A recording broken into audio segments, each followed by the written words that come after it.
Sa nangutanan ako ba nganong ako ra daw sa mag-vlog nga wala ko'y kauban nga hapon, wala ba daw ko'y barkada nga hapon diri sa Japan. So for today's video mga kauhay, so mao nang wa ko'y kaubang hapon kay diri man gud sa among kumpanya bawal may mag-video-video o mag-picture-picture mga kauhay. Kang ilang gisuplayan gud sa among mga gitrabaho diri sa Japan mga kauhay kay usa po nis pinakasikat nga kumpanya nga naa diri sa Japan. Mao nang ginabawal kita mag-take og picture o mag-video-video ta sulod sa kumpanya mga kauhay. So, sa katon nangutanan ako nga batay kailang hapon or amigo diri natay mga kauban o mga amigo nga kaila diri hapon mga kauhay. Wala na lang jud ko mag-take og picture diri sulod sa trabahoan o mga videos mga kauhay kay bawo na betas diri sa Japan nga rules is rules jud baya. Kay diri man gud sa Japan kung mag-video-video gi ka sulod sa kumpanya, kinanglan nga ipahibaw jud nimo sa imong leader or sa imong amo nga allowed ba ka nga i-post nimo sa social media. Kay ug moingon sila bawal mga kauhay ayaw ginagsupaka kay basig maipit pa kadhen dapita. Muna akong ginabuhat mga kauhay nga wa jud koy video sa akong sulod sa akong trabahoan. Sa nangutanan ako nga unsay akong trabaho diri sa Japan, welder ko diri mga kauhay.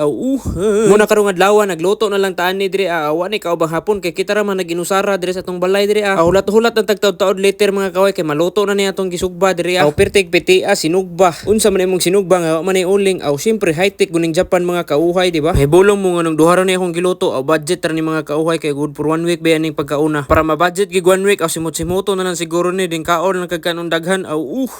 sumuo na ni mga kauhay nya ipagawas na inyong bahaw diha kay magsugod na kog kaon diri mga kauhay